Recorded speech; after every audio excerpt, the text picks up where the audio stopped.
Il y a des saisons où Dieu ne parle pas par des circonstances, mais par des relations. Des saisons où ce que tu ressens face à certaines personnes n'est ni un caprice émotionnel, ni une simple évolution personnelle. Ce malaise intérieur, cette distance qui s'installe, ce feu nouveau pour certaines relations, ce n'est pas anodin. C'est l'Esprit de Dieu qui met de l'ordre dans ton cercle. La Bible est formelle sur un point. Dieu ne bâtit jamais une destinée en solitaire. Jamais. Il appelle des hommes, mais il les façonne toujours à travers des connexions, des relations précises, intentionnelles, ordonnées. Il n'est pas bon que l'homme soit seul. Cette parole ne concerne pas uniquement le mariage. Elle révèle un principe spirituel fondamental. L'isolement n'est jamais un terrain de croissance divine. Dieu travaille par des personnes clés. Il connecte pour construire, pour protéger, pour accélérer, pour affiner. Regarde les Écritures. David n'a pas été préparé seul. Jonathan a été un lien vital, une protection spirituelle, une alliance de cœur. Paul n'a pas démarré son ministère sans Barnabas, celui qui a cru en lui quand personne ne voulait encore l'écouter. Élisée n'a pas reçu la double portion par hasard, mais parce qu'il est resté attaché à Élie jusqu'au bout. Josué n'a pas conduit Israël sans avoir d'abord marché longtemps à l'ombre de Moïse. Aucune de ces connexions n'est accidentelle. Elles sont initiées par Dieu, confirmées par le temps, éprouvées par la fidélité. Et c'est là que beaucoup se trompent. Ils confondent relations humaines et connexions divines. Toutes les personnes que tu rencontres ne sont pas appelées à rester.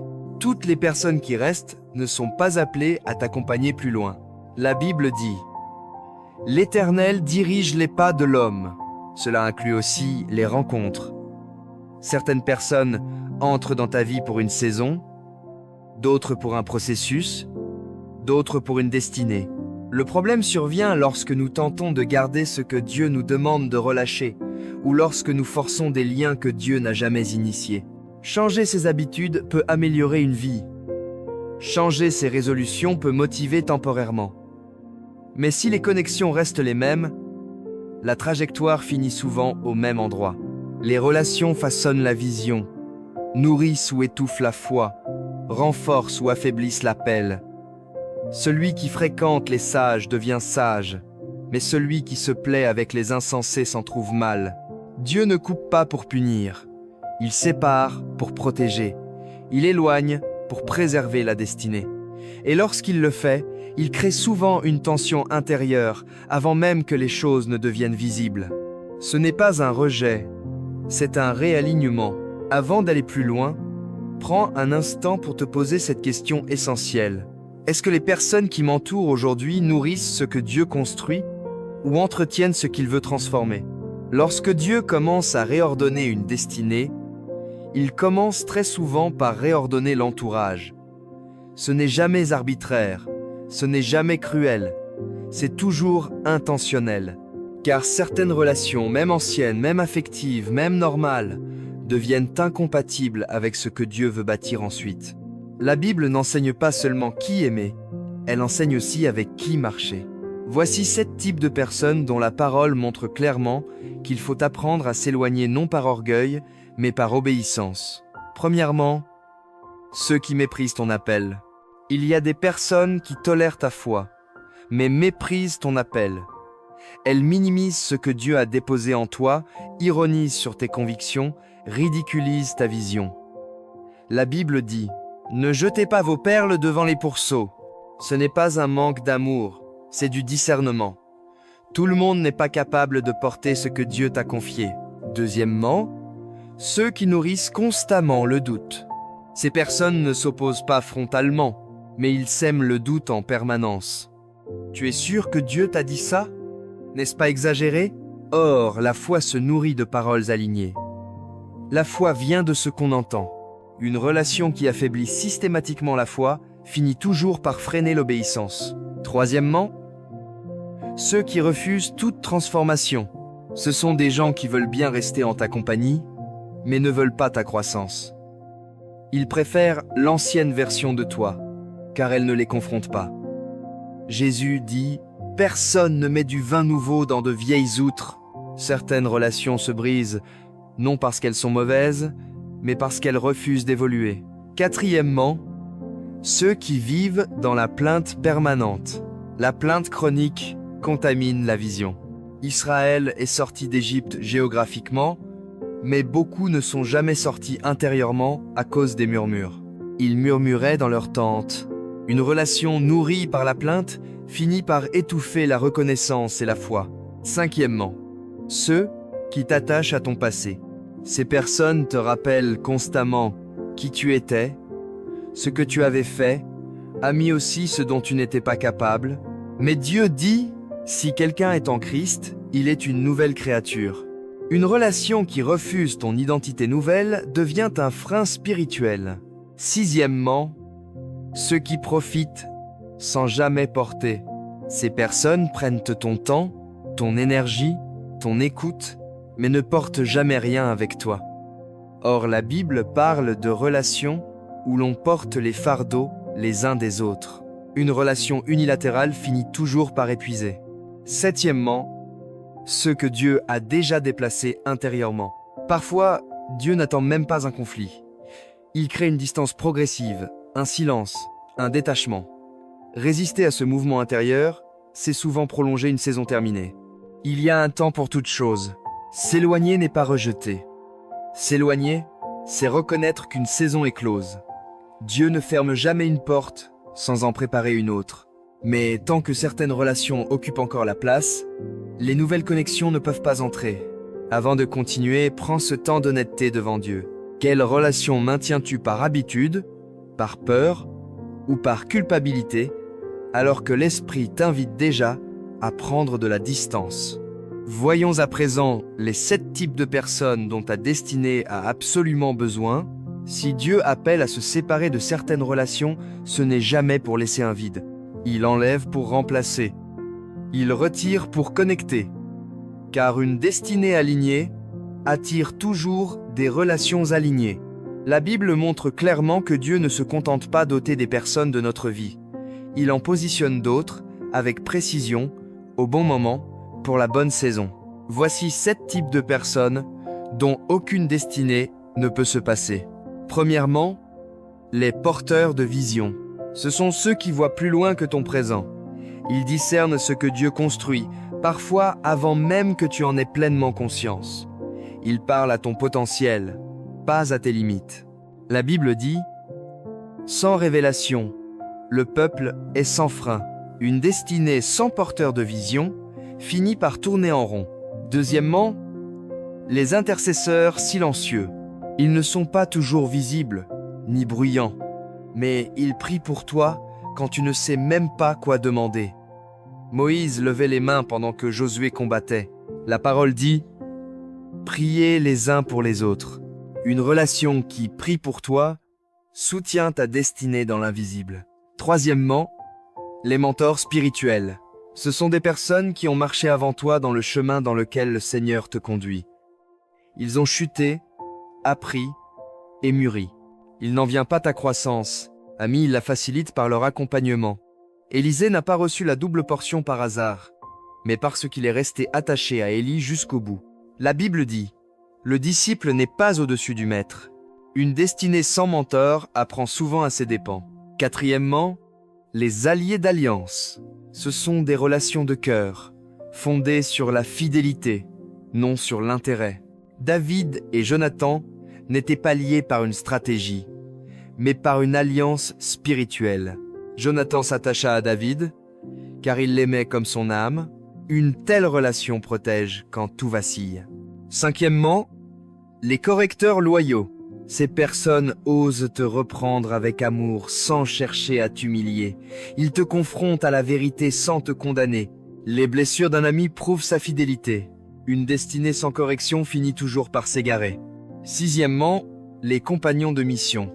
Ils ne sont pas seulement proches de toi, ils sont engagés.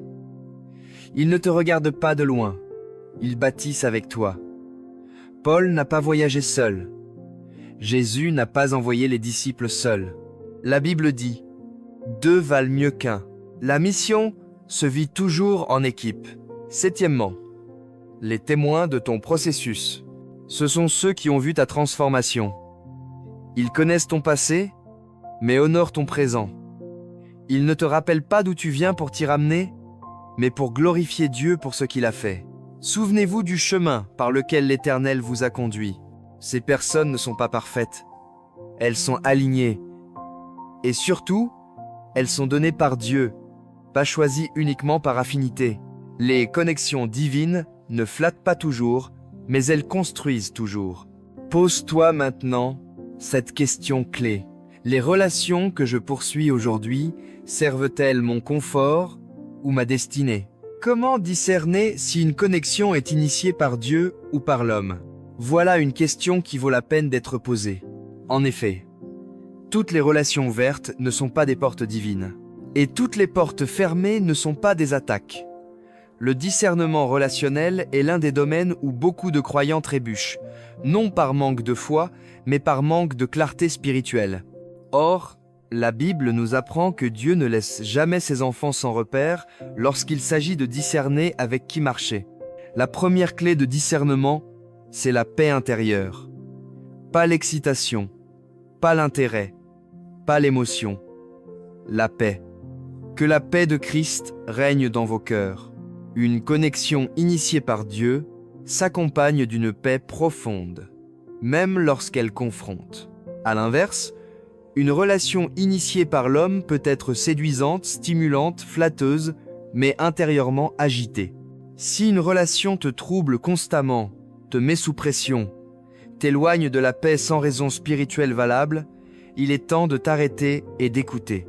La deuxième clé est le fruit spirituel. Jésus dit « Vous les reconnaîtrez à leurs fruits ». Une connexion divine produit, avec le temps, des fruits visibles, croissance spirituelle, désir accru de prière, clarté dans les décisions, progrès dans le caractère. Une relation peut être agréable, mais stérile. Elle peut être intense, mais improductive.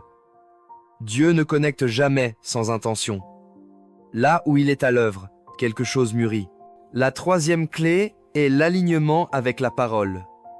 Dieu ne se contredit jamais. Une relation qui te pousse à relativiser l'obéissance, à négocier avec la vérité, à affaiblir tes convictions, n'est pas initiée par lui. Ta parole est une lampe à mes pieds. Les connexions divines respectent toujours les limites bibliques, même quand elles demandent des ajustements inconfortables. La quatrième clé est le témoignage du temps. Ce que Dieu initie résiste à l'épreuve du temps. Ce que l'homme force s'épuise rapidement. Beaucoup de relations naissent vite, mais disparaissent dès que la saison devient exigeante. David et Jonathan ont traversé la pression, la peur, la persécution. Paul et ses compagnons ont traversé les prisons, les rejets, les fatigues. Le temps révèle la nature réelle d'un lien. La cinquième clé est la confirmation spirituelle. Dieu parle rarement d'une seule manière. Il confirme par sa parole, par la prière, par des conseils sages, parfois par des circonstances répétées. Toute affaire se confirme par la bouche de 2 ou 3 témoins. Lorsque Dieu est à l'origine d'une connexion, il confirme sans confusion. Enfin, il y a l'impact sur ton obéissance. Une relation divine t'encourage à avancer, même quand c'est coûteux. Une relation charnelle te pousse à retarder, à justifier, à négocier. Pose-toi cette question simple. Cette relation me rapproche-t-elle d'une obéissance entière ou m'aide-t-elle à rester confortable? Dieu n'est pas contre les relations humaines, mais il refuse qu'elles gouvernent la destinée des individus. Il veut être la source, même dans les connexions. Lorsque tu apprends à discerner, tu n'as plus besoin de forcer les liens. Ceux qui doivent rester resteront. Ceux qui doivent partir partiront. Et toi, tu avanceras sans confusion. Avant d'aller plus loin, arrête-toi un instant et demande simplement « Seigneur, quelle relation ai-je initiée sans te consulter? Et lesquelles viens-tu aujourd'hui réaligner ?» Il arrive un moment dans la marche avec Dieu où l'obéissance ne consiste plus à ajouter, mais à accepter de laisser partir. C'est souvent l'étape la plus difficile. Non parce qu'elle est incompréhensible, mais parce qu'elle touche à l'attachement, aux souvenirs, à l'histoire partagée, aux habitudes rassurantes. Pourtant, la Bible montre clairement que les séparations divines ne sont jamais des pertes. Elles sont des passages. Dieu ne coupe jamais sans raison. Il sépare toujours avec intention. Sortez du milieu d'eux et séparez-vous, dit le Seigneur. Cette parole n'est pas une invitation à l'orgueil spirituel ni au rejet des autres. Elle est un appel à la clarté, car certaines relations, même sincères, même anciennes, deviennent des poids quand Dieu appelle à changer de niveau. Abraham n'est jamais entré dans la promesse tant que Lot marchait encore à ses côtés. Ce n'est qu'après la séparation que Dieu lui dit « Lève les yeux et regarde, tout le pays que tu vois, je te le donnerai. » Les séparations divines font mal, mais elles libèrent. Elles créent un espace intérieur, un silence parfois inconfortable, mais nécessaire. Ce vide n'est pas un abandon, c'est une préparation. Dieu ne retire jamais une relation sans préparer une connexion plus alignée. Mais tant que l'ancien occupe la place, le nouveau ne peut pas entrer. Il faut comprendre ceci.